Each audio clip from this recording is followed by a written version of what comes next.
तुलसी महारानी ब्लॉक हो रही है इनकी वजह से, तो आगे रख सकते हैं उनको। अच्छा, मना किए तुलसी महारानी भी? अच्छा, स्थापना हुआ है, ओके। तो हम लोग आज अध्ययन करने जा रहे हैं जिन इनको उनको नहीं दिख रहा है स्क्रीन, तो ये है ऐसा। तो यहाँ देखो कितना सारा जगह है ना? यहाँ आ जाओ, तरफ आ जाइए। और कुछ डिवोटीज जो हमारे डिवोटीज पॉलिटिक डिवोटी से पीछे बैठ सकते हैं, वहाँ उस तरफ बैठ सकते हैं, जगह खाली हो जाएगा, आसान होगा। बीच में भी जगह है खाली।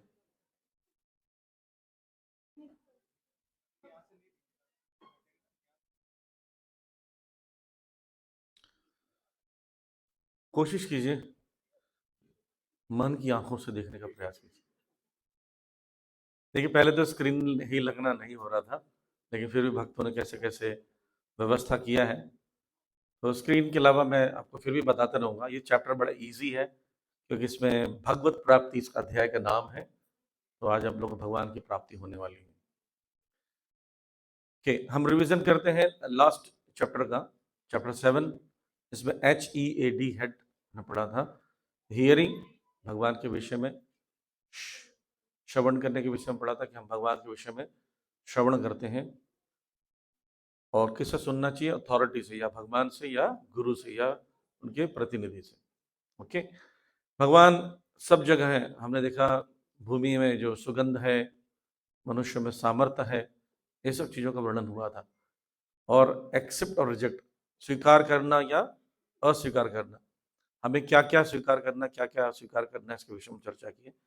फाइनली हम डेमी गॉड्स के बारे में पढ़े थे कि जो लोग माया के वशीभूत हैं या तुरंत ही जल्द ही फल चाहते हैं, वो लोग चले जाते हैं देवताओं के पास। ये हमने चर्चा किया था। तो पिछली बार हेड पढ़ा था, हम इस बार पढ़ेंगे डेड। ठीक है, तो ये अच्छा है, क्योंकि इस अध्याय का शीर्षक भी यही है, इसमें सारांश भी यही है कि कोई व्यक्ति, प्रश्न पूछा गया था, अर्जुन ने पूछा था कृष्ण से कि कोई व्यक्ति जब शरीर त्यागता है तो त्यागते समय वो किसका स्मरण करता है, तो क्या होता है? क्या आपका स्मरण करता है तो आपको प्राप्त होता है, या वो व्यक्ति अगर वो आपका स्मरण नहीं करता तो क्या होता है? प्राण काल में क्या होता है उसका, इसका वर्णन किया गया है इस अध्याय में, इसलिए इसका डेड रखा गया। तो ये भी अच्छा टॉपिक है। पहला है डाउट। उन्होंने प्रश्न पूछे थे, 8 प्रश्न पूछे थे। 7 प्रश्न उनका एक ही 2 श्लोक में आंसर मिल गया था, और 8वां जो प्रश्न है उसका पूरा अध्याय उसी पर उत्तर पर है। फिर अटेनिंग द सुप्रीम, ये पूरा वर्णन किया 9 to 22 श्लोकास में। और अंतिम में जो 8-6-7 श्लोक हैं वो हैं डिवोशन पर, प्योर भक्ति पर क्या बताया गया। पहला चलते हैं डाउट, जो उनके मन में प्रश्न था। तो 7 प्रश्न हम चर्चा करेंगे, एक एक शब्द में भगवान ने उत्तर दे दिया उनका। तो पहला डाउट था, आध्यात्म क्या है? आध्यात्म क्या है? तो जीवों का आत्मा और शरीर और मन, एक जीव के अंदर, हमने सब पढ़ चुके हैं दूसरे अध्याय में, फिर भी वो प्रश्न पूछ रहे हैं आध्यात्म किसको बोलते हैं, क्योंकि भगवान ने लास्ट के श्लोक में ये बात बोल ली थी, आदिभूतम अध्यात्म आदिदेवम, ये सब क्या है, इसमें ध्यान लगाओ। तो बोल रहे हैं अध्यात्म क्या है? आत्मा, शरीर और मन। तो जब हम लोग बोलते हैं ना कि गुजर गए, पिताजी नहीं रहे, पिताजी चले गए, शरीर त्याग दिया, तो बोले क्या, किसने शरीर त्यागा? आत्मा ने शरीर त्यागा, राइट। तो सीधे सीधे शब्दों में भगवान ने कहा आध्यात्म का मतलब है आदि आत्मा, आत्मा का मतलब आत्मा, शरीर और मन।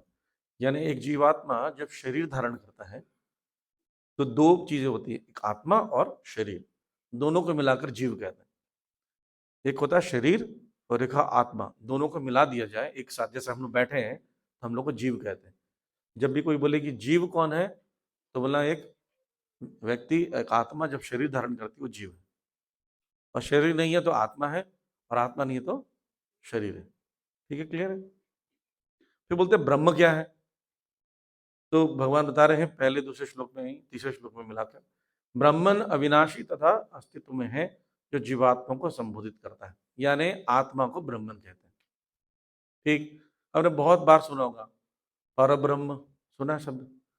ब्रह्म, परब्रह्म, ईश्वर, परमेश्वर, राइट। ईश्वर, हम भी थोड़े छोटे ईश्वर हैं। ईश्वर का मतलब होता है कंट्रोलर। ईश्वर का क्या अर्थ होता है? कंट्रोलर।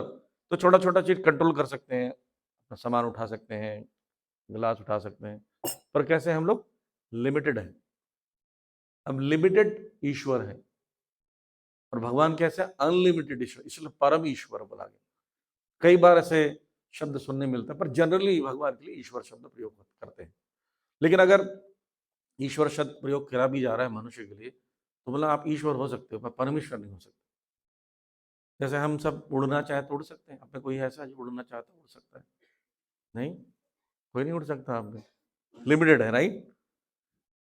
पर हम लोग कुछ चीजें कर सकते हैं जो हमारे वश में है, इसलिए लिमिटेड हो गए। एक अच्छा उदाहरण देते हैं, हमारी फ्रीडम कैसी है, बता रहे हैं। हमारी फ्रीडम जैसे एरोप्लेन में बैठे हुए व्यक्ति की है। एरोप्लेन में आप क्या क्या कर सकते हैं, कौन बताएगा? वॉशरूम जा सकते हैं, गाने सुन सकते हैं, खाना खा सकते हैं, सो भी सकते हैं। बोले बाहर घूमने का मन है तो जा सकते हैं। बोले पायलट जी से बोले थोड़ा बाहर घूम के आए, थोड़ा घुटन सी हो रही है, नहीं जा सकते। एक बार पागलों को ट्रांसफर कर रहे थे एक सिटी से दूसरे सिटी में, सारे पागल उसके अंदर थे। पायलट था और उनका डॉक्टर भी था, शांत रख रहा था, लेकिन पायलट बड़ा परेशान, मान लो शोर मचा रहे हैं, ओ हाँ वो कर रहे हैं, तो परेशान हो गया। पायलट ने आके, को पायलट ने आके कहा आप डॉक्टर हैं? बोला हाँ हाँ मैं इनका डॉक्टर हूँ। तो बोले इनको चुप कराओ ना। बोले सर हो जाएगा, आप जाइए, टेंशन नहीं। 5 मिनट में सब शांत हो गए। तो फिर दरवाजा खोल के बोलता अच्छा लग रहा है, शांत हो गए। बोला कैसे 5 मिनट में कैसे शांत किया? बोले सारे लोग जिद कर रहे थे फुटबॉल खेलने के लिए, मैंने दरवाजा खोल दिया। बोले तुम डॉक्टर हो, कौन हो? बोलते हैं मैं डॉक्टर नहीं हूँ, मैं उन्हीं के समान व्यक्ति हूँ, और डॉक्टर जैसा ड्रेस पहनता। तो हम लोग लिमिटेड है, हमारी इंद्र तृप्ति लिमिटेड है, हमारे फ्रीडम लिमिटेड, हम ज्यादा नहीं कर सकते। तो इसलिए भगवान परब्रह्म है और हम क्या है? ब्रह्म है। कर्म क्या है पूछ रहे हैं? कर्म क्या है? जब जीवात्मा प्रकृति के अंतर्गत रहकर, यानी नेचर के साथ मिलकर कोई कार्य करता है, तो उससे एक कर्म बनता है और कर्म का एक रिएक्शन बनता है। जो भी हम काम करते हैं, जो भी कुछ कर रहे हैं, सांस लेना, खाना, सोना, उठना, ये सब कर्म है। तो अनजाने में भी हम लोग बहुत सारे कार्य कर रहे हैं और उसका रिएक्शन हमको मिलेगा। ठीक, तो कर्म क्या है? भौतिक चेतना में रहते हुए जीव प्रकृति का स्वामी बनने का प्रयास करना कर्म है।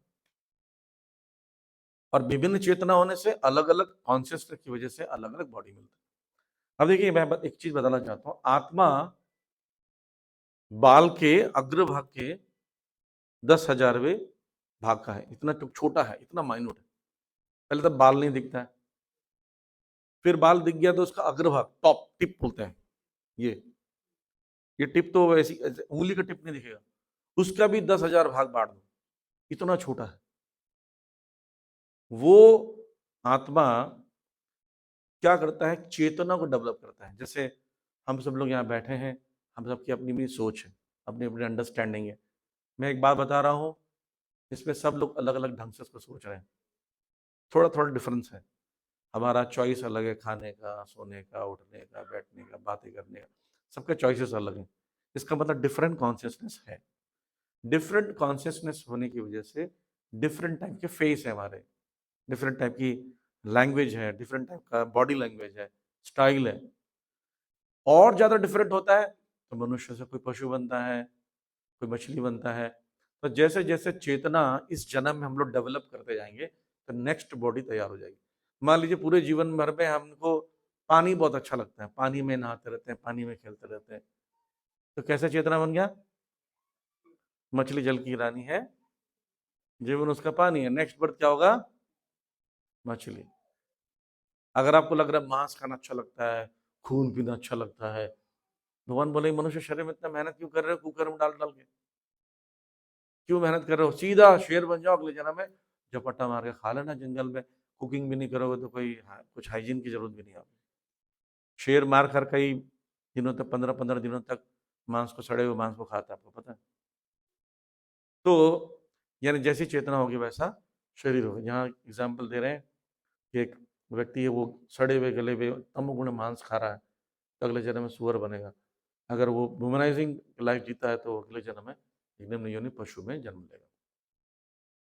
और आध्यात्म चेतना है, कृष्ण भावना भावित है, अगले जन्म में भगवान के भक्त बनेंगे। अधिभूत क्या है, तीसरा प्रश्न था। अधिभूत का मतलब हो गया निरंतर चौथा हो गया। अधिभूत क्या है कि निरंतर परिवर्तनशील भौतिक प्रकृति।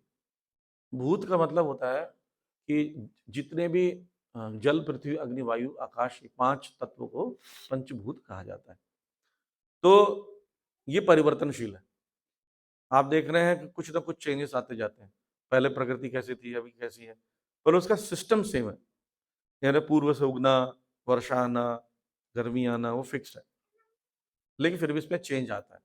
क्या चेंज आता है आप देखेंगे अपने जीवन में। देखिए, छोटे बच्चे हैं या आप कभी छोटे बच्चे थे, तो 6 आपके अंदर परिवर्तन होता है। पहला जन्म, दूसरा वृद्धि, तीसरा स्थिरता, चौथा होता है बाई प्रोडक्ट, कुछ भी जन्म देना। स्त्री है तो गर्भवती होकर जन्म देना, पुरुष है तो जन्म देने में सहायता करना, पांचवा है बुढ़ापा, छठवा है मृत्यु। ये 6 चीजें सबके जीवन में होगा। इसको रटने की जरूरत नहीं है, समझ लीजिए। जैसे पौधा है, बीज डालते हैं, जन्म होता है, फिर क्या होता है, वृद्धि होती है, बढ़ता रहता है, बढ़ता रहता है, कई वर्षों तक वृक्ष बन जाता है। अब देखना, पेड़ भी नहीं बढ़ता, एक लिमिट होता है उसको बढ़ने का। कोई भी पेड़ हो, उसकी लिमिट है, उससे ज्यादा नहीं बढ़ता। फिर क्या नहीं, 3 स्टेज हो गया, स्थिर हो गया, जन्म, वृद्धि, स्थिरता। फिर क्या होगा, चौथा चीज, फल देगा, पुष्प, पुष्प है तो पुष्प देगा, फल का तो फल देगा। फिर क्या होगा, एक समय के बाद फल फूल आना बंद हो जाएगा। बोले अब ये पेड़ में आम नहीं आते, इस पेड़ में कटहल नहीं आता, बूढ़ा बूढ़ा हो गया। फिर वो क्या, डुंडल होने लगता है, वो सूखने लगता है, उसकी लकड़ियां गिरने लगती है, और एक समय के बाद पेड़ गिर जाता है। बोलते पेड़ गिर गया जी, पेड़ मर गया, बहुत पुराना पेड़ था जी, मर गया। काट देते हैं, फर्नीचर बना देते हैं, जला देते हैं, और ठंड के समय बड़े हाथ सेक लेते हैं। तो ऐसे ही जन्म, विकास, पालन, संतान उत्पत्ति, क्षीणो मृत्यु, ये शरीर जो है चेंजेस आते हैं इसमें, राइट।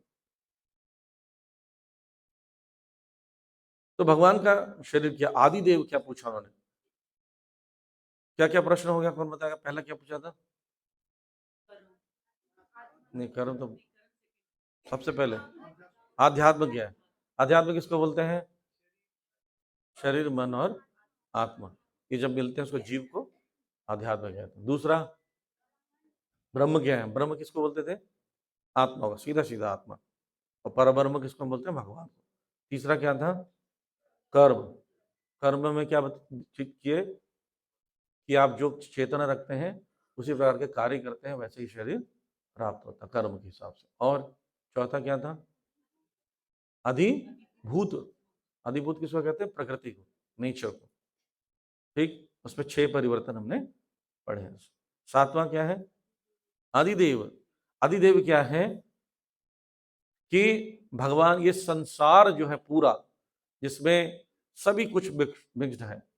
क्या क्या मिक्स्ड है, आत्मा, जीवात्माएं, प्रकृति, ये पूरा। अब देखिए मैं बताता हूँ, ग्रह मंडल जैसे देखते हैं, पाताल, रसातल, महातल, तलातल, सूतल, वीतल, अतल, महीतल, भूवर, स्वर्ग, महर लोक, जनलोक, तपोलोक, ये सब भगवान के शरीर है, अंग है, ठीक।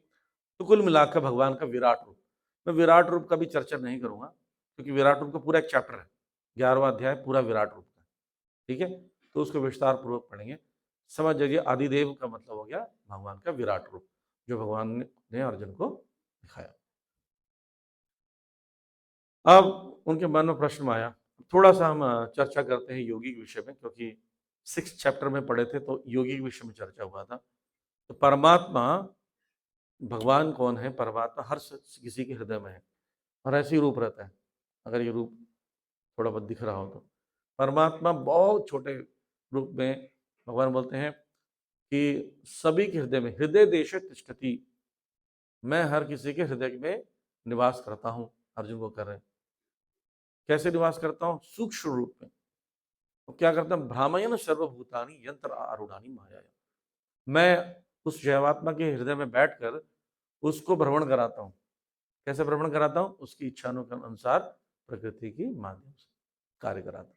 जैसे आप लोग यहाँ घर से यहाँ आए, तो अपनी इच्छा किया, तो भगवान क्या किया, आपकी बॉडी ने एक कार है, हालांकि पहली बार ऐसा हो गया कार में बैठ कर आए, लेकिन अगर ये कार है तो इसमें आत्मा बैठी हुई है, परमात्मा बैठे हुए हैं। परमात्मा ड्राइव करके लिया है यहाँ, ये प्रकृति से बना हुआ शरीर, ठीक है। तो अधियज्ञ कौन है? अधियज्ञ किसको कहते हैं? जो परमात्मा सबके हृदय में निवास करते हैं उनको अधियज्ञ कहते हैं, ठीक है। अब कौन रिपीट करेगा साथों के साथों? पहला क्या था? कौन बोल रहा? प्रसाद। क्या था पहला? अध्यात्म। दूसरा ब्रह्म। तीसरा कर्म। चौथा अधिभूत। फिर पांचवा अधिदेव। छठवा अधियज्ञ सामने में, ठीक है। तो कौन हुआ अधियज्ञ? यज्ञ मतलब याद रखिए, यज्ञ भगवान का नाम भी, भगवान का नाम भी यज्ञ है। त्रेता युग में पहले, सबसे पहले त्रेता के आरंभ में यज्ञ, भगवान यज्ञ उत्पन्न हुए। उनका शरीर का कलर भी जो था ग्रीन कलर का था। कैसा कलर था? ग्रीन। और कभी कभी रेड भी होते हैं। तो भगवान यज्ञ उनका नाम ही है। और उनका विवाह फिर लक्ष्मी जी से हुआ, और वो वैकुंठ में क्षीर सागर में निवास करते हैं। तो जब भी यज्ञ करते हैं ना, इंद्राय स्वाहा, अग्नि स्वाहा स्वाहा, तो वो किसको अर्पण करते हैं? यज्ञ भगवान यज्ञ को। पर किसके माध्यम से? अग्नि के माध्यम से। जैसे आपके घर में कोई सामान डिलीवरी होती है, मालिक को देना होता है, तो सबसे पहले कौन आता है? नौकर लेता है, डिंग डोंग खोलते हैं, ये सर का पार्सल है, okay thank you very much, signature करके वो दे देता है मालिक को। तो अग्निदेव जितने भी चीजें ग्रहण करते हैं, और किसको देते हैं? भगवान विष्णु को, ठीक है। तो विष्णु जो है यज्ञ के अधिकारी है, यज्ञेश्वर कहते हैं उसको, ठीक है। और अब यहाँ पर वर्णन कर रहे हैं प्रभुपाद जी तात्पर्य में, एक जीवात्मा स्वर्ग से कैसे आता है। ध्यान से समझना है, एकदम बड़ा साइंटिफिक है। और पिछली बार भक्त ने अच्छा प्रश्न पूछा था, वो भी मैं एलोबरेट करूंगा। क्या होता है? स्वर्ग में एक आयु है, इतनी आयु से ज्यादा नहीं रह सकते। स्वर्ग परमानेंट जगह नहीं है। तेते भुक्त्वा स्वर्ग लोक विशालम क्षीण पुण्य मृत लोक विशंति। तो वहां पर क्या होता है? तेते भुक्त्वा, बहुत समय तक भोग करते हैं। क्या? स्वर्गलोक विशालम, पुण्य आत्मा का जो फल है ना, बड़ा मिलता है स्वर्ग में। यानी आयु लंबी होती है, मतलब लाख लाख, 2-2 लाख, 3-3 लाख साल तक वहां रहते हैं। वहां पर क्या है? बुढ़ापा नहीं है, बीमारी नहीं, कोई बुढ़ा नहीं होगा, आपको बीमारी नहीं। और जन्म होता है, पर मृत्यु भी होती है। मृत्यु कैसी होती है पता? जिस दिन आपकी मृत्यु होने वाली है आपको पता नहीं रहेगा, क्योंकि आप तो बूढ़ा हो नहीं रहे, बीमार हो नहीं रहे, तो मरना पता नहीं चलता। जो बूढ़ा नहीं हो रहा, बीमार नहीं हो रहा, उसको नहीं पता चलेगा मरने वाला हूँ। मरने वाले को यही लगता है ना, मैं बीमार हो गया, हार्ट अटैक आ गया, ब्रेन स्ट्रोक हो गया, कुछ हो गया, तो आपको मरने जैसी स्थिति है, लेकिन बीमारी नहीं है। अच्छा, बुढ़ापा में लगता है ना, कितने साल के हो गए? बोले 90 साल का, तो बहुत कम समय बचा है जी, हाँ जी, हाँ, जो खुद भी सोचने लगता है। अब बुढ़ापे में बीमारी नहीं है, उसको पता नहीं चलता है, पर वहाँ के अधिकारियों को पता चल जाता है, जिनकी सेवा है इनको समाप्त करने की, ठीक है। अगर स्वर्ग वर्ग जाओ तो याद रखना इस बात। अब आपको क्या करते हैं मतलब, स्वर्ग के गेट तक ले आते, चलिए घूम के आइए, चलिए चलिए, ऐसे करके गेट तक ले जाएंगे। आप बहुत अच्छे हैं, वहां पर एक माला पहना देते हैं। जैसे ही जाओगे ना, जन्म होते साथ एक माला पहना देते हैं। वो माला कभी सूखती नहीं है, पर वो जब सूखती है ना, तब समझ समय आ गया है। लेकिन वो इतना ज्यादा एंजॉय में रहता है, वो देखता नहीं माला को सूख रहा है। सूख सूख के पूरा फूल गिर जाता है, और क्या बचा रहता है? धागा, पर उसको पता नहीं चलता, इतना ज्यादा एंजॉय में रहता है। तो एकदम स्वर्ग के गेट तक ले जाते हैं। तो वहां तक बोलते हैं, आपको कैसा लग रहा है यहाँ पर? बोले बहुत बढ़िया लग रहा है। धक्का दे देते हैं एकदम से। ऐसा स्वर्ग से कभी नहीं गिरता, अचानक से धक्का देते हैं, वो गिरने लगता है। याद कीजिए, हम लोग पिछले बार बताए थे कि हमारे भूलोक के ऊपर क्या है? भूवर लोक। भूवर लोक के ऊपर स्वर्ग। ओम भूर भुआ स्व बोलते हैं ना, तो भू के ऊपर भूलोक, भूवर लोक, भूवर लोक, फिर स्वर्ग लोक। तो बीच में एक लोक है। वहां कौन रहता है पता? बड़े खतरनाक राक्षस रहते हैं। आप देखना मिलेगा आपको रास्ते में जब जाओगे तो। इतने बड़े बड़े मुंह रहते हैं, इतने बड़े बड़े मुंह खोल के खड़े रहते हैं। जो ऊपर से गिरता है ना उसको देखते रहता है, आओ आओ बढ़िया है, हमारा भोजन आ रहा है, फीस्ट। तो जब देखता है ऊपर से ना, तब वो रोता है घबराहट के, क्योंकि वो मरने वाला है। अब वो मरने है, उसको अभी एहसास हो गया कि वो धक्का क्यों दिया था। तो जो रोता है उसके आंख के आंसू से आत्मा निकल जाती है और शरीर उसके अंदर चला जाता है। तो आंसू जो है देव प्रकृति के अनुसार वो पृथ्वी के बादल में आकर गिर जाती है और होल्ड हो जाती है। फिर वर्षा से, जब वर्षा गिरती है तो नदी बनता है। आत्मा नहीं मरती, नैनम छिदंती शस्त्राणी नैनम दहती पावक। न जलाया जा सकता है, न सुखाया जा सकता है, न भिगोया जा सकता है। तो आत्मा पानी से निकलते हुए वो नदी से होते हुए खेत में जाता है। खेत में जब सिंचाई होती है, सिंचाई से पौधे से होते हुए वो किसी एक धान में जाकर रह जाता है। आत्मा आत्मा बहुत छोटा है ना, धान में, एक धान में हजारों आत्मा हो सकती है। फिर वो धान को ले जाते हैं, खेती होती है, उबालते हैं, घर में चावल बनता है। धान हो, दाल हो, सब्जी हो, वॉटेवर, किसी एक चीज के माध्यम से वो उसको पुरुष खाता है। पुरुष खाता है तो अंदर में जाकर आत्मा उसके शुक्राणु के साथ एक बैठे रहती है, माता के गर्भ में प्रभावित होती है, माता का गर्भ ठहरता है, फिर बच्चे का जन्म आगे जाके 9 महीने के बाद होता है। ये स्वर्ग से क्षीण पुण्य मृत लोक विशंति, ये तरीका है आने का। अभी किसी ने प्रश्न पूछा था लास्ट टाइम कि जो स्वर्ग में नहीं है तो वो कैसे आता है। तो ये तो स्वर्ग सबसे टॉप वाले का क्लियर हो गया। अब जैसे कोई जानवर बना है, मनुष्य बना है, वही मर गया, उसको भेज दिया, पानी, जल, अग्नि, किसी न किसी माध्यम से उसको ट्रांसफर कर देते। सम और उधर भगवान की इच्छा से या प्रकृति की इच्छा से वो जीवात्मा दूसरे योनि में चला जाता है। या तो अगर वो चावल है तो अगर उसको स्वर्ग लोक से बनना है, मान लीजिए पशु कुत्ता बनना है, तो कोई जीव दूसरा जीव खा लेगा, कुत्ता खा लेगा, उसके बाद से बन जाएगा। तो ये सब माध्यम है बनने के लिए। पर परमात्मा स्वर्गलोक हो, नरकलोक हो, पशु योनि हो, मल का कीड़ा क्यों ना हो, कॉकरोच क्यों ना हो, सबके हृदय में भगवान निवास करते हैं। भगवान नहीं छोड़ते हैं। हमारे माता पिता इस जन्म में छोड़ देंगे हमारे यहाँ, तो या पहले उनके ध्यान हो जाएगा, लेकिन भगवान किसी अवस्था में कभी नहीं छोड़ते हैं। अगर आप कॉकरोच बनकर गटर के अंदर भी हो तो भगवान आपके साथ वहां रहेंगे। ये भगवान मर्सीफुल बेस्ट फ्रेंड है।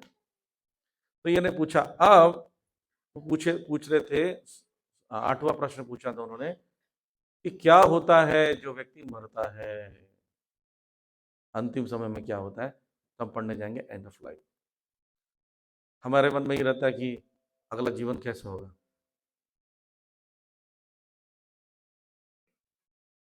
जन्म, उसके बाद क्या हुआ, थोड़ा बड़े हो गए, चाइल्डहुड, फिर और थोड़े जवान हो गए,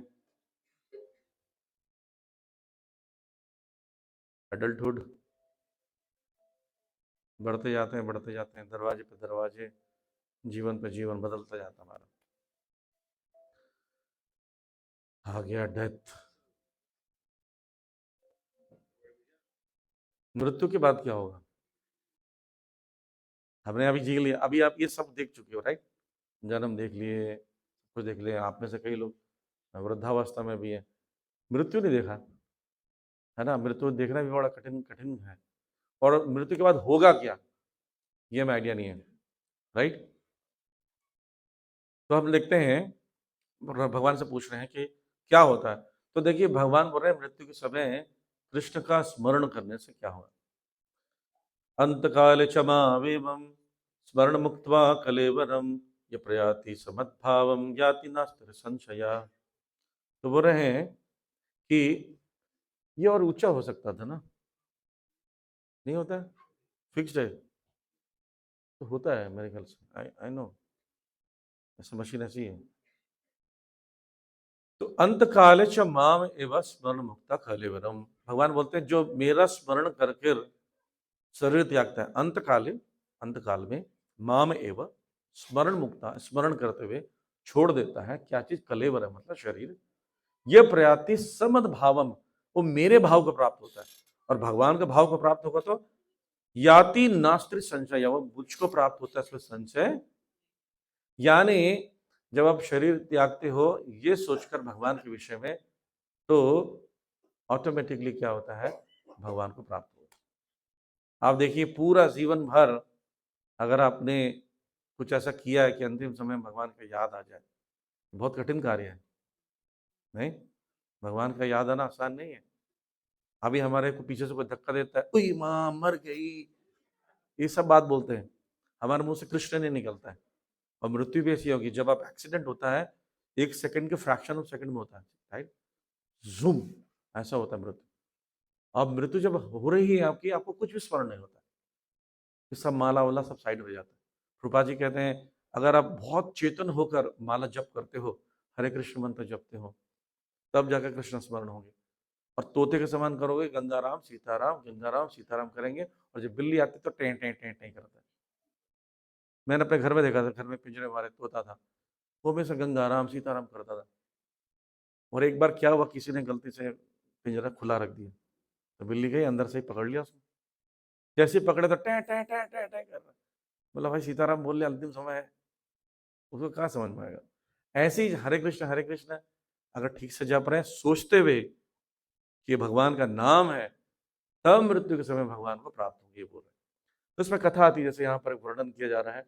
अजामिल नाम का एक व्यक्ति था, और स्टोरी देखिए,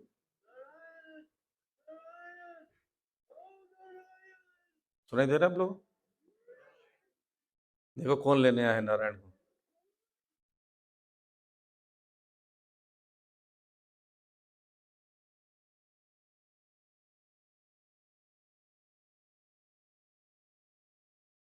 तो हम लोग जब कुछ कार्य दिख रहा है आप लोग को? नहीं दिख रहा है ना, सब लोग ऐसे लगता है वहां दिख जाएगा। यहाँ बैठ सकते हैं, थोड़ा सा सरक जाना, संतोष शिष्य को थोड़ा सा, वो वहां बढ़ जाएंगे।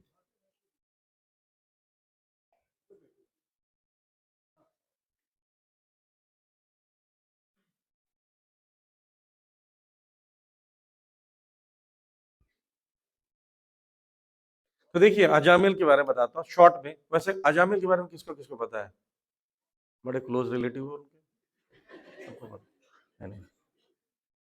अजामिल जो थे, एक ब्राह्मण परिवार में जन्म लिए थे। उनके घर में एक शिला थी, नारायण शिला, और उस नारायण शिला की सेवा भी करते थे। तो पिताजी ने, बेटा जाओ जंगल से लकड़ी लेकर आओ। जंगल गए, और क्या करे, एक वैश्य को एक दूसरे शूद्र के साथ आलिंगन करते हुए देखा। गए तो थे जंगल, लकड़ी देने पर लड़की ले आए, घर में रख लिया। माता पिता बड़े दुखी हो गए, तो उनकी शादी भी की, बस पत्नी को भी भगा दिया। वैश्य से इतने आसक्त हो गए, उन्हीं के साथ रहने लगे, और इतना दूषित हो गए कि घर परिवार चलाने के लिए उन्होंने चोरी डकैती मर्डर वर्डर करना शुरू कर दिया। और उनके उससे 10 पुत्र उत्पन्न हुए, 10 संतान उत्पन्न हुई। 10वां संतान का नाम नारायण था।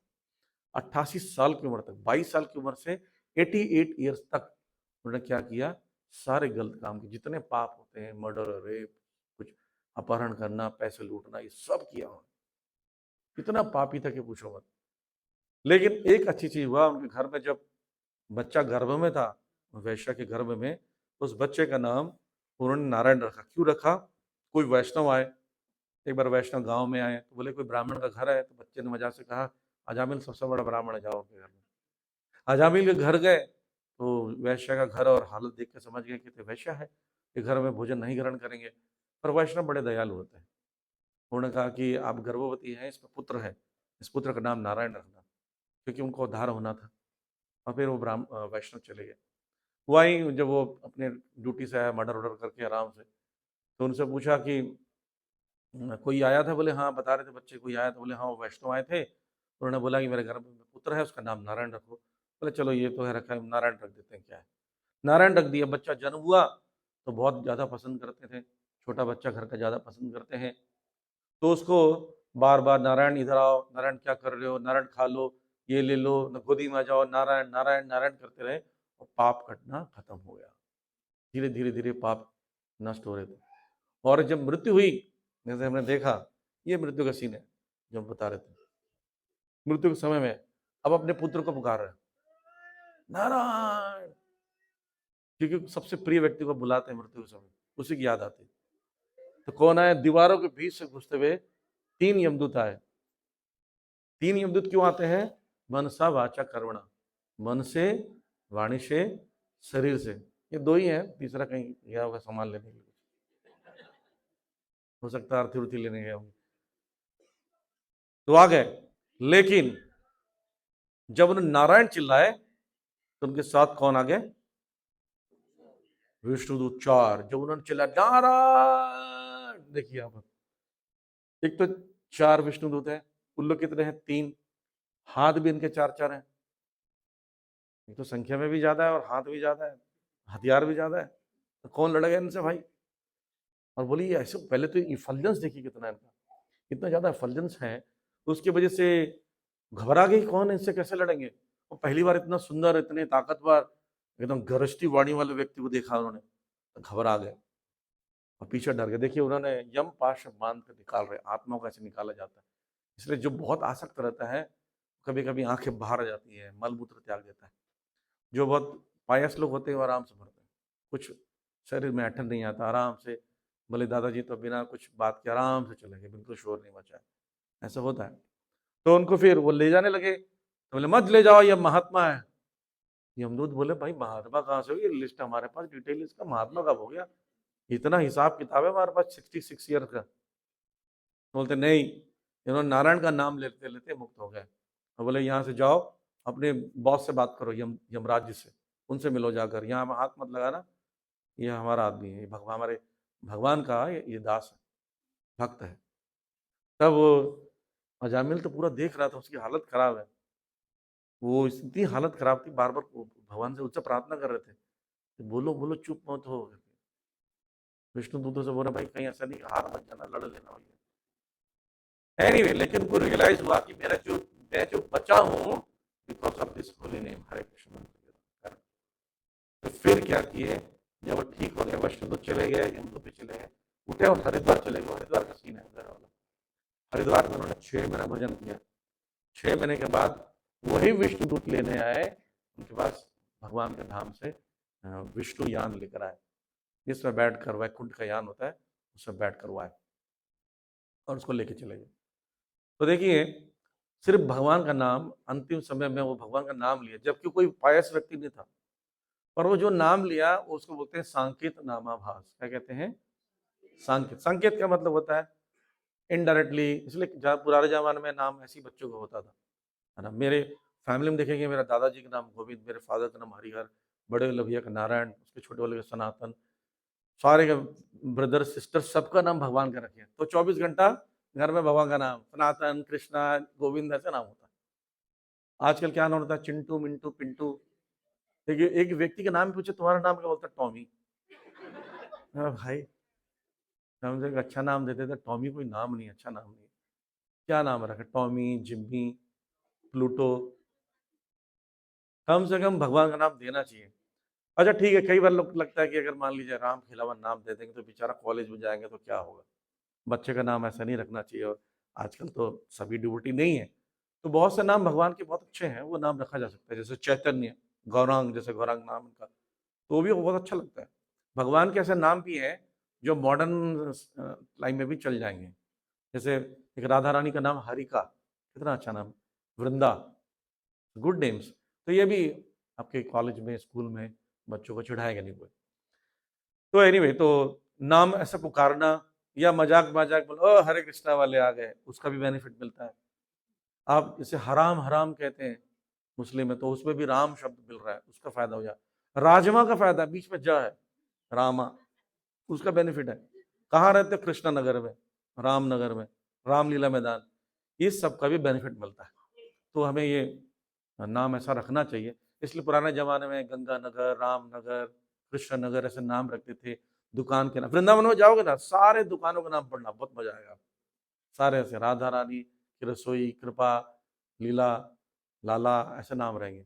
और वहां पर सारे लोग, रिक्शे वाले, ठेले वाले, राधे राधे बोलते रहते। इवन एक मुस्लिम व्यक्ति था, वो ऑटो चला रहा था, हम दोनों भाई बैठे हुए थे, राधा कुंड जा रहे थे, तो पूरी गाड़ी में राधे राधे लिखा हुआ है। फिर अचानक से देखा मक्का मदीना में लटक रहा है। मैं कंफ्यूज हुआ, किधर क्यों आप? तो कहता है कि वैसे ब्रो जी हम जन्म तो लिए हैं मुस्लिम परिवार में, पर हमारी जो सरकार तो राधा रानी है, ये बेनिफिट है। तो इसलिए वृंदावन में जाओगे तो सभी लोग भगवान का नाम लेते हैं, राधा रानी का नाम लेते हैं, असली सरकार वही है। तो इसलिए ऐसे नाम लेने पर अंतिम समय में भी ये फायदा हो जाएगा। आप अपने बच्चों का नाम भी लेंगे तो फायदा हो जाएगा, पाप नष्ट हो जाएंगे। जैसे गजेंद्र थे, गजेंद्र ने अंतिम समय में क्या किया, उनको जब हाथी के रूप में थे गजेंद्र और मगरमच्छ ने पकड़ रखा था, तो पूर्व जन्म के श्लोक याद आ गया,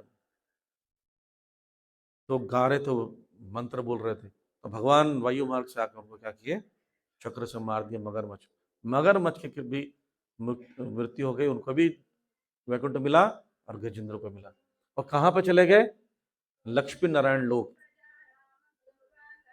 वैकुंठ। हैंड माइक यहाँ रख सकते हैं, आवाज आता है, हैंड माइक।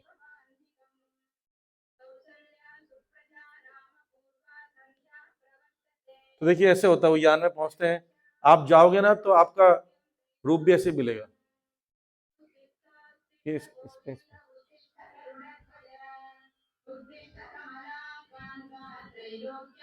बस। तो वैकुंठ में चतुर्भुज, आपको 4 भुजाएं मिलेगी, कितना बढ़िया है, प्रसाद भी लेते रहोगे, कुछ लिख भी सकते हो नोट्स, तो ऐसा होता है। और वहां पर आकर्षण केंद्र बिंदु कौन होते हैं, केंद्र बिंदु कृष्ण होते हैं, विष्णु होते हैं, और कोई नहीं होता। कोई रन दो माइक, ठीक है, वहां और कोई केंद्र बिंदु नहीं होगा, स्त्री पुरुष होंगे और आकर्षण कौन होंगे, विष्णु आकर्षित आकर्षित करेंगे। ओके, तो किस आधार पर आत्मा को अगला शरीर मिलता है, भगवान बोल रहे हैं, यम यम बापि स्मरण भावम त्यजत्यंत कलेभरम तम तवेति कौन्तया सदा तद्भाव भाविता। तो बोले हैं, अब इसमें पॉइंट आ रहा है कि अंतिम समय में जो सोचोगे वह शरीर मिलने वाला है। यम यम बापि स्मरण भावम, जो जो भाव का स्मरण करते हो, त्यजते अंते कलेवरम, अंत में शरीर त्यागते हो, तो तम वेति कौन्तया सदा तद्भाव भाविता, वही भाव को प्राप्त होगी। तो इसलिए चालाकी भी नहीं चलेगी, पूरे जीवन आपको क्या करना है, बार बार प्रैक्टिस करनी है। देखिए एक प्रैक्टिस की, जब आपको कुछ चोट लगती है, पैर में चोट लगे, ओह कृष्णा ऐसा बोलना चाहिए, पानी से ना ठंडा लगा, कृष्णा ऐसा करना चाहिए, कोई पीछे से कृष्णा ऐसा करना चाहिए, आदत दिलाना चाहिए जबरदस्ती। तो क्या होगा, जब मृत्यु होगी तो मुझसे कृष्ण निकलेगा, कोई माँ मर गई, मम्मी पापा, ऐसे जब करेंगे ना, और ये सच का हमने देखा, जो प्रैक्टिस करता है उसके साथ होता है। हम एक बार कुरुक्षेत्र जा रहे थे गाड़ी में बैठकर, तो गाड़ी का जो ड्राइवर था वो नया था, गाड़ी पुरानी थी मेरे पर, एकदम ड्राइवर नया था, उसके लिए अचानक से ब्रेक लगा देता, झटके लग जाते, तो हम बार बार हरी हरी कृष्ण कृष्ण ऐसे कर रहे थे सारे भक्त। एक नया लड़का बैठा था, बोलते हैं ऐसे तो कोई भी नाम ले लेगा जब मरते समय, बोला जब मृत्यु आती तो अच्छी, सबकी जिसकी आदत नहीं हो तो उसको मुझे नहीं निकलता है, बोलते हैं मैं तो बोल दूंगा। और देखिए भगवान ने टेस्ट लेना शुरू कर दिए। अब वो गए, एक ट्रक अचानक से, ट्रक पेट्रोल पंप से सीधा से मोड़ दिया गलत, रॉन्ग साइड में, और हमारी गाड़ी एकदम 100 की स्पीड में थी, ब्रेक मारते मारते गाड़ी स्किड होकर साइड से जाकर टकराई। सारे लोग बोले हरी हरी, और वो क्या बोल रहा है, मर गया। मतलब मैं आपकी बात सुना था, आप क्या बोल रहे हो, इट्स वेरी डिफिकल्ट, बहुत डिफिकल्ट है। तो पूरे जीवन भर जो प्रैक्टिस करता है, प्रभुपाद जी कहते हैं डेथ क्या है, एक एग्जामिनेशन है, जिसकी होल लाइफ क्या है, प्रिपरेशन है। ऐसा नहीं कि कल ही आपका एग्जाम हो गया, मान लीजिए, अच्छा एग्जाम के लिए क्या क्या चाहिए, तैयारी तो आपकी चाहिए, जो एग्जाम लेने वाले के लिए क्या चाहिए, डेट शीट चाहिए, राइट, कब एग्जाम होगा, फिर कहाँ एग्जाम होगा, ये 2 चीजें जरूरी है, सेंटर एंड डेट, सब्जेक्ट भी और डिटेल उसमें रहता है। अब बताइए हमारे डेथ कब होने वाला है, कुछ नहीं पता, मेरा सेंटर भी नहीं पता है कहाँ होने वाला है, जीके 3 में, जीके 1 में, जीके 2 में, शहादरा में, करंट प्लेस में कहाँ टेस्ट होने वाला नहीं पता, और कब होने वाला है ये भी नहीं पता, कभी हो सकता है, सोते सोते ही टेस्ट ले लेंगे भगवान। इसके लिए उसका मतलब प्रिपरेशन कब करेंगे, अभी से, अभी से प्रिपेयर होना पड़ेगा, लेकिन नहीं करेंगे तो जैसा वो सोचेंगे वैसा शरीर हो जाएगा। एक व्यक्ति ने कहा प्रभु जी मैं मर रहा हूँ ना, तो मैं सामने में टीवी रखूंगा और बटन दबा दूंगा, भगवान जी का फोटो लगा दूंगा। मतलब अगर रिमोट ही नहीं मिला तो उस समय, रिमोट का बोलते मर जाओगे, अगले जमाने रिमोट बनोगे फिर, या या मान लीजिए रिमोट मिल भी गया, आपने दबाया, पता चला डिस्कवरी चैनल लग गया और गधे का चित्र आ रहा हो, यम यम वापि स्मरण भावम तजेते अंत्य क्लेवरम। ठीक, चालाकी मत दिखाओ, नेचुरल कॉन्सियसनेस हो। मैं एक छोटा सा घटना बताऊंगा, थोड़ा सुनने लायक, क्योंकि इसी से रिलेटेड है। एक बार एक डिवोटी थे, वो अंतिम समय में शरीर त्याग रहे थे, उनको कैंसर हो गया था और शरीर दुर्बल हो गया, और डॉक्टर ने बोले 3 महीने इनके पास बचे हैं, अब इनके लिए कुछ करो। तो हम उसको एक बहुत बड़े हॉल में ले आए, डिवोटी को अच्छा केयर कर रहे थे, प्रसादम खिलाना, दर्शन करना, सामने भगवान का फोटो, डेली गार्लेंड पहनाना, चरणामृत देना, सब कर रहे थे। लेकिन हमें फिर भी चिंता थी कि ये इसको स्मरण नहीं हुआ तो क्या होगा, क्योंकि हम इतना कर सकते, हमें पता ये मरने वाला है, बाकी कभी डेथ पता नहीं चलता। तो सारे भक्त 24 घंटा उनके सामने में प्लान किए कि चारों तरफ बैठ के कीर्तन करेंगे, धीरे धीरे हरे कृष्णा कीर्तन करते थे। और इतने दुर्बल हो गए थे ना, अपने मर्जी से वो सिर नहीं हिला सकते, हाथ नहीं हिला सकते, इतना स्किनी हो गया था, सारी हड्डियां दिखती थी। और कुछ बोलना हो तो कान उसके मुंह के मुंह में लगाना पड़ता था, तब जाकर कुछ बोलते सुनाई देता। अच्छा, डिवोटीज की बड़ी चिंता होती है कि ये इसको कुछ दिख रहा है कि नहीं दिख रहा है, कौन दिख रहा है, यमदूत दिख रहे हैं, देवदूत दिख रहे हैं, विष्णु दूत दिख रहे हैं। हमारे मंदिर में जिज्ञासा होगी ना, आपके सामने कोई शरीर त्याग रहा हो, तो भक्तों ने पूछा, प्रभु जी कुछ मैसेज आ रहा कहीं से? तो बोलते हैं get your peace and go, यही आवाज सुनाई दे रहा है मुझे, बोलते हैं get your peace and go. Anyway, कीर्तन चलता रहा। जिस दिन सुबह उनका शरीर त्यागे हैं, मायापुर में थे, धाम में ही, रात को 12 बजे अचानक से खड़े हो गए, जो हिल नहीं सकता था, और हाथ खड़ा के हरे कृष्णा कृष्णा कृष्णा हरे हरे जोर जोर करने लगे, फिर लेट गए, सो गए। और मॉर्निंग में देखे वो शरीर त्याग दिया, उनके हाथ ऐसा बंधा और मुट्ठी, मुट्ठी को खोले, इस पे से गोवर्धन शिला निकली। गोवर्धन शिला पता नहीं कहाँ से आ गया उनके पास, किसी ने दिया नहीं। तो गेट योर पीस, यानी ये गोवर्धन शिला लेके जाओ। भक्तों ने कहा गोवर्धन शिला के साथ इनका अंतिम संस्कार कर देते। अंतिम संस्कार कर दिए, लेकिन भक्त तो सोचा भाई गोवर्धन शिला को ले आना चाहिए शमशान घाट से भी, लेने गए तो मिला नहीं, लेके चले गए। आफ्टर 3 मंथ्स किसी फैमिली में जाकर, किसी फैमिली, वो अपने आप कब आ गए बिल्कुल पेंटेड होकर। तो माता जी बोल रही है ये शिला पता नहीं कहाँ से हमारे ऑल्टर में आई, पता नहीं चल रहा है, और पहले तो नहीं थे हमारे पास, अभी अभी आई है। तो मेंशन किया, तो फोटो वोटो खींच के बताया, तो बोला ये शिला तो उनके हाथ में थी, तो भगवान उनको छोड़कर वापस आ गए। तो ये है अंतिम समय में भगवान का भक्तों का संग। अब भक्तों के संग में रहेंगे तो भक्त आपके घर में आकर कोई बोले हमारे दादाजी का ध्यान थोड़ा जल्दी आइए, भैया डॉक्टर मदान जी हैं, उनके फादर का ध्यान स्थिति आ गई ऐसी है, ब्रेन का कुछ प्रॉब्लम हो गया, तो हर संडे को डिवोटी जाके कीर्तन करते हैं, इस संडे को भी जा रहे हैं घर पर। तो ऐसे डिवोटीज के एसोसिएशन में रहने से आपके लिए कोई कीर्तन करेगा, कोई याद दिलाएगा ये भगवान है, ये माला पहनिए, चढ़ना लीजिए, है ना, गंगा जल लीजिए। नहीं तो अगर आप साधारण परिवार के हैं, घर में कोई डिवोटी नहीं है, तो सब जेब टटोलेंगे आपका, दादाजी चाबी किधर है ना, ये सब होगा। तो इसलिए अंतिम समय में जो स्मरण होगा वही होगा। अंतिम समय में जब परिवार का चिंतन करेंगे तो परिवार में जाएंगे, घर वालों का चिंतन करें घर में, दुकान वाले का दुकान, इस प्रकार से जीवन व्यतीत होगा। तो इसलिए निश्चित रूप से वही भाव को प्राप्त होता है। तो हमें क्या सोचना है, मृत्यु के समय मन में जो संग्रहित इच्छाएं हैं वो, और अच्छे बुरे कर्म दो, जो भाव और कर्म दो चीजें आपको अगले जन्म का निर्णय देती है। तो पूरे जीवन भर अच्छा कर्म करो और अच्छे प्रैक्टिस करोगे कृष्ण का, तो स्मरण भी होगा, ये भाव भी कंटेन करोगे कृष्ण का, कर्म भी कृष्ण का होगा। तो कृष्ण कर्म यह संसार में होता ही नहीं है, आपको कहाँ ले जाएंगे, वैकुंठ ले जाएंगे, भगवत धाम ले जाएंगे, ये लाभ होगा। अब देखिए मृत्यु का कोई भरोसा नहीं है, इस वीडियो में देखिएगा, ये सब लोग को पता नहीं कि मरने वाले हैं, लेकिन मर रहे हैं, सबको एक एक वीडियो अलग अलग करके देखना। ये रिपोर्टर मर गई, वो व्यक्ति वहीं मर गया एक्सीडेंट में, किसी का कुछ नहीं पता हम कब मरने वाले। दिख रहा है वीडियोस?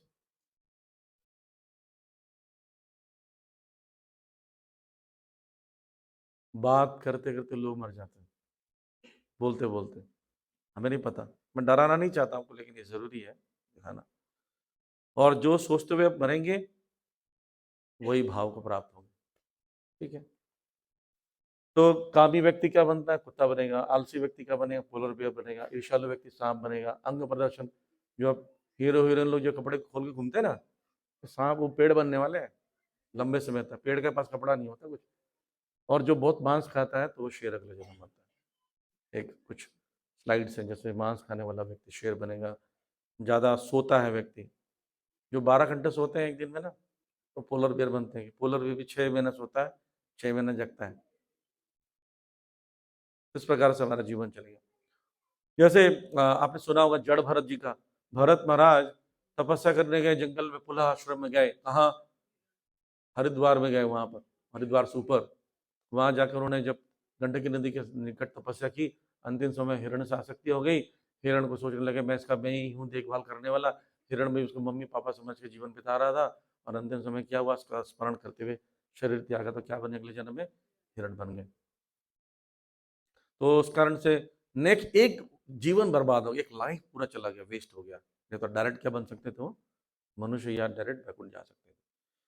तो इसलिए अगर भगवान की सेवा में लीन रहते हैं तो ये सब डेली चर्चा करेंगे। भगवान झूला झूलते हैं, भगवान घूमते हैं, हम उनके साथ कब जाएंगे, ऐसा स्मरण करते हुए शरीर त्यागेंगे तो भगवान बोलेंगे यहाँ कहाँ रह रहे हो, ऐसे चीजें तो मेरे साथ करना है तो वैकुंठ आना पड़ेगा, वहां जाएंगे।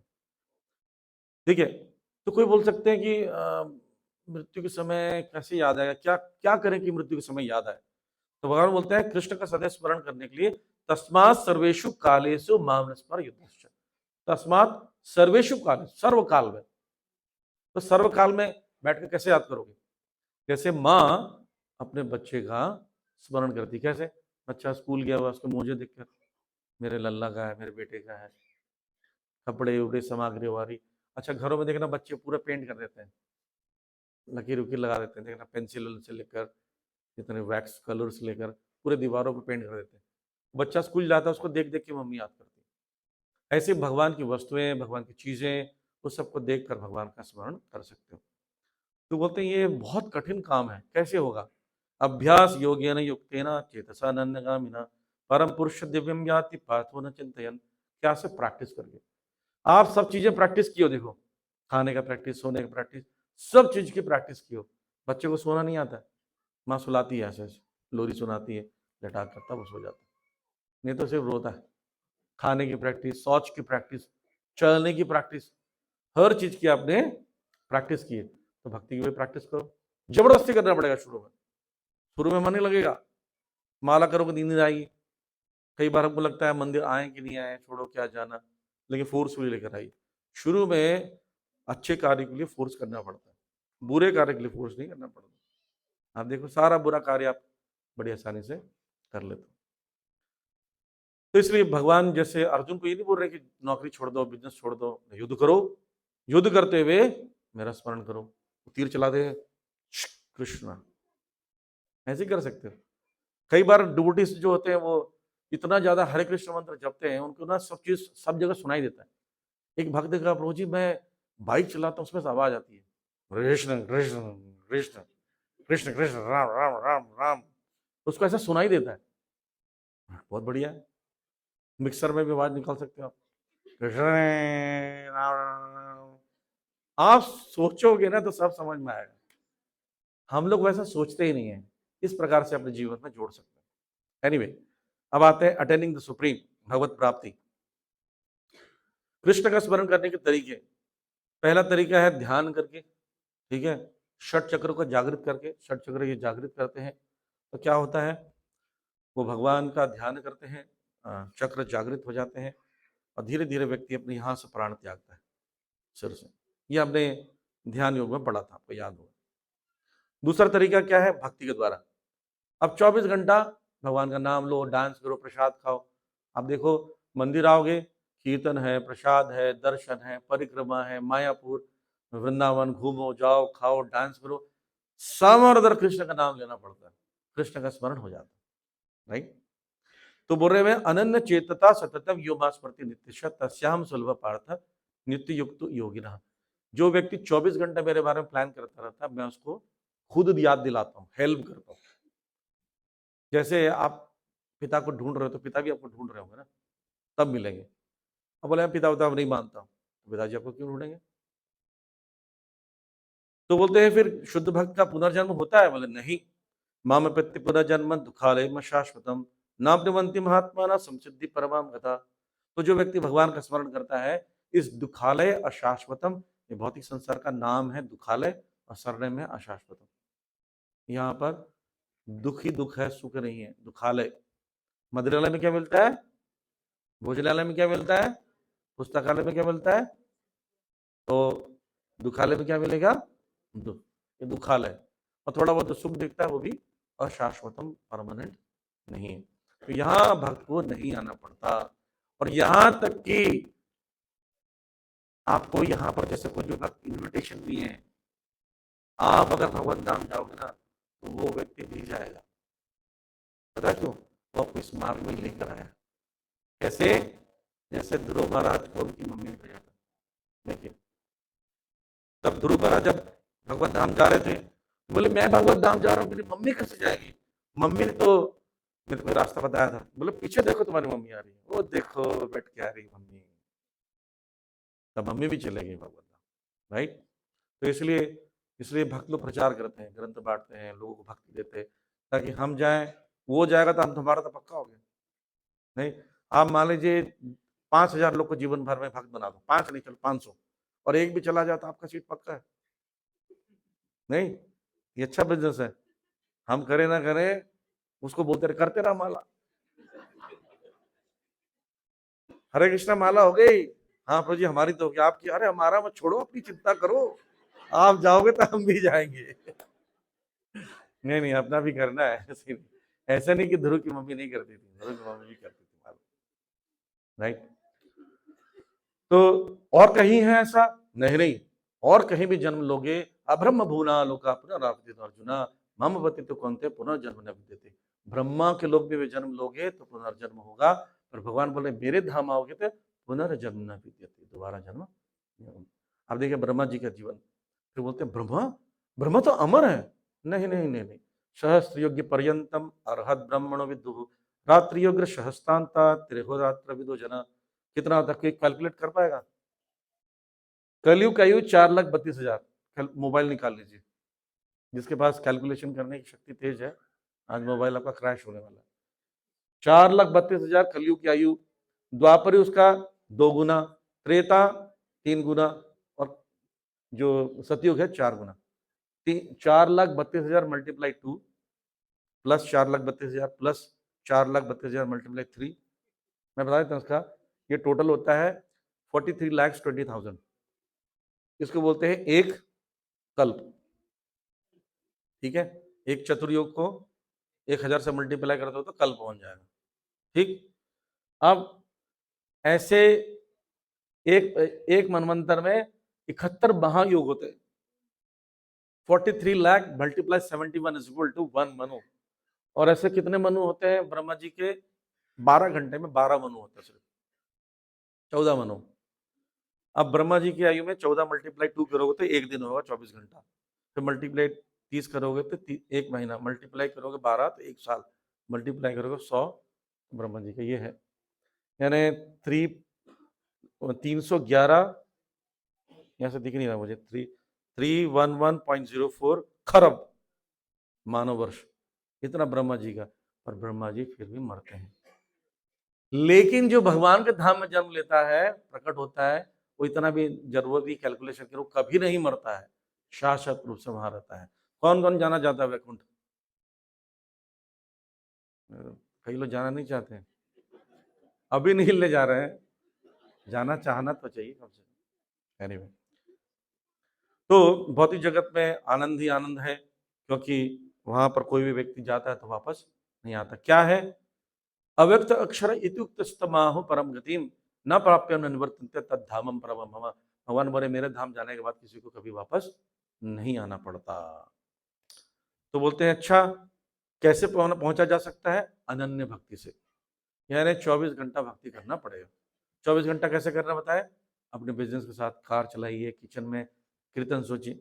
आप कीर्तन का एक बॉक्स ले लीजिए, ठीक है, मोबाइल में लगा लीजिए, कीर्तन करते हुए कुकिंग कीजिए, झाड़ू लगाते समय कीजिए, ड्राइव करते हुए कीजिए, ड्राइव करते समय बात कर सकते हैं पर सुन तो सकते हैं, बात करना मना, अपने साउंड सिस्टम में चलता रहे। और जब जॉब में जाते हैं, जॉब में काम कर रहे हैं, सोचना चाहिए काम किसके लिए कर रहे हैं, कृष्ण के लिए कर रहे हैं, कृष्ण शक्ति दी है। ऐसे करते करते करते किसी भी क्षण मृत्यु होगी तो कोई प्रॉब्लम नहीं होगा, भगवत धाम जाएंगे। तो डिवोशन वैसे बता रहे हैं। अब देखिए, शरीर त्यागने के दो प्रकार हैं, जो योगी त्यागते हैं, प्रकाश का मार्ग, अंधकार का मार्ग। प्रकाश के मार्ग में ज्ञानी और योगियों के लिए है, ब्रह्म ज्योति में मिलते हैं, पुनरागमन नहीं होता। पर अंधकार के मार्ग में कर्मियों के लिए वो स्वर्ग जाते हैं पर दोबारा आना पड़ता है। प्रोसेस ये है, ये 4 श्लोकों में बताया गया, वो आप होमवर्क कर सकते हैं क्योंकि यहाँ पर बहुत समय लग जाएगा समझाने में कि कैसे व्यक्ति उत्तरायण के समय में, दिन के समय में, उत्तरायण में 6 महीने के, ये उत्तरायण कहते हैं, 6 महीना दक्षिणायन होता है। उत्तरायण समय में दिन में शुक्ल पक्ष में वर्षा के देवता, वर्ष के देवता के साथ में, हवा के साथ, सूर्य देवता के साथ मिलकर, बिजली के देवता के साथ, पानी के देवता के साथ मिलकर वो कहाँ पहुंच जाते हैं, इंद्र की मदद से कहाँ पहुंच जाते हैं, ब्रह्मलोक, ब्रह्म ज्योति। लेकिन याद रखना, ये हो गया ज्ञान का मार्ग, और दूसरा कर्म का मार्ग। कर्म के मार्ग में वापस आते हैं, पर ये दोनों मार्ग में योगी बनना जरूरी है। एक भक्त ने कहा, बोले प्रभु जी मेरे दादाजी दिन में मरे थे, उत्तरायण था, शुक्ल पक्ष था, तो वो बच गया होंगे, वो तो भगवत धाम गए। बोला नहीं नहीं, जो योगी होना जरूरी है, प्लस ये कंडीशन है योगी होने के बाद। तो अर्जुन को बोले कि तो हमारा क्या होगा भैया, हम तो योगी भी नहीं है। भगवान बोलते तुम्हें जरूरत नहीं है। भक्त कभी भी शरीर त्यागे, कहीं से भी प्राण त्यागे, कोई भी रात 12 बजा हो, एक्सीडेंट हुआ हो, जलकर हो, पहाड़ से गिरकर हो, सम और दर कैसे भी हो, लेकिन भगवान का स्मरण कर रहा है तो वो कहाँ जाएगा, भगवत धाम। ये लाभ है। ठीक, भगवान 24 घंटा क्या करता है, भगवान की भक्ति करता है।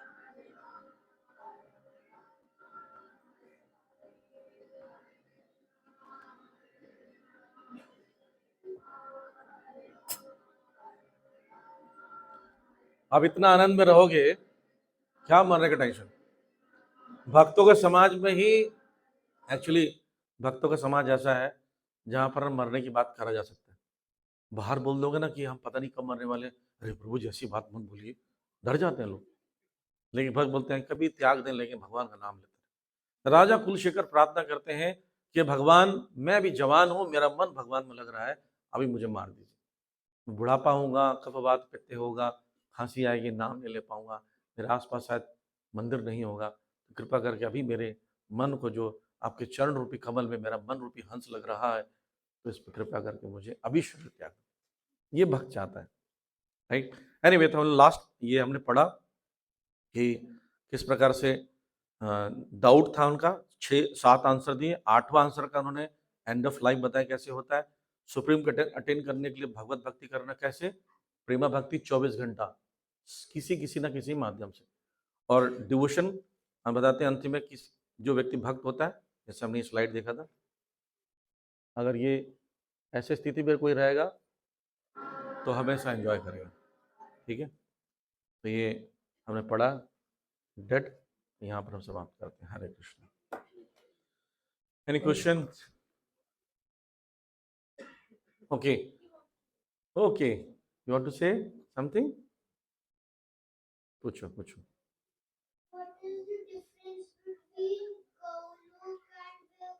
हरी बोल, ताली बजाइए के लिए, वेरी नाइस क्वेश्चन।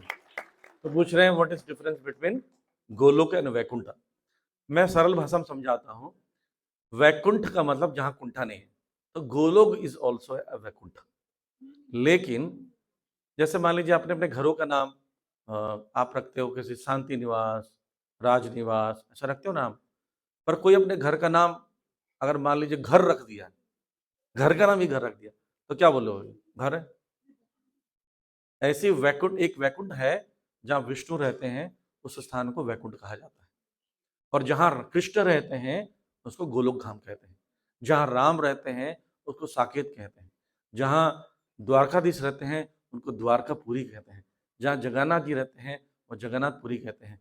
जहां नरसिंह भगवान रहते हैं उसको नरसिंह वैकुंठ कहते हैं। लेकिन जहां भगवान कृष्ण रहते हैं तो उसको गोलोक वृंदावन धाम कहते हैं। वो टॉप मोस्ट में है, सबसे टॉप। और सबसे पहले में क्या मिलता है, वैकुंठ। Okay, fine. कुछ अनाउंसमेंट्स हैं, सुनिए।